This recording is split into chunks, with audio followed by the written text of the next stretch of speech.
In less than a week, the world will get to watch a prince and an actress become husband and wife. The wedding of Prince Harry and Meghan Markle has captivated so many people, and to get us ready for these nuptials, we find CBS Sunday Morning anchor Jane Pauley to tell us all about this. And Jane, thanks for taking time to talk with us. I love your broadcast. There's always such an interesting mix of stories, so I can only imagine what you have in store for us.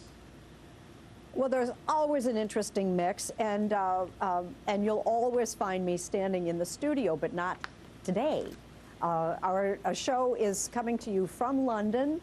I got to get out of the studio and see London myself in advance of the wedding. As you point out, it's not just the prince marrying an actress, but the prince, as you know, marrying an American actress. And if you are any generation before yours would be astonished by that. You remember when Prince Charles married Diana, she was a commoner, and that was the story. She wasn't, her blood was not royal, and marrying a commoner was astonishing, though she was British.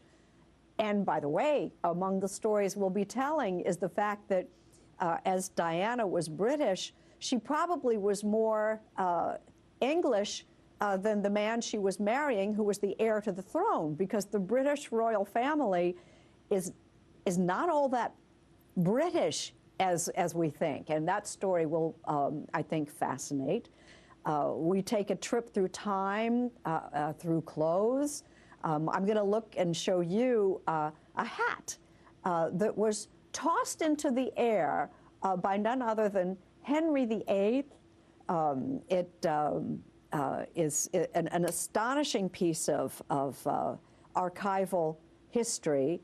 And then leaping forward into history, we have a clip of Princess Diana in a dress, and that would lead in. If you want to play that, and then I'll talk about it afterward. This is the dress that the princess wore to the White House and where she famously danced with John Travolta. It's now known as the Travolta dress. What's incredible is the skirt, because when you see her dancing in it and the skirt is really swirling up, it makes you realize what a great time they must have been having. You know, we Americans are enthralled by the royals, and a lot of what we think we know needs to be corrected, but we are enthralled. At this exhibit that's called Diana, Her Fashion Story, I had a private curated tour. And in the course of this tour, I saw a particular dress that I would draw your attention to, this one. It was designed for her by Versace. This particular dress, I realized, was what Princess Diana was wearing on the one and only occasion where I had a chance to meet her. She was at an event in New York City, and tragically, she was gone. She was killed in Paris about, 6 or 7 weeks after I met her wearing that dress.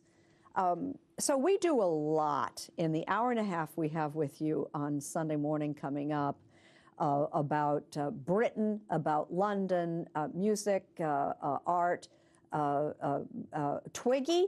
If you remember the name Twiggy, she's still a significant presence in fashion, and she and Martha Teichner spent some time together.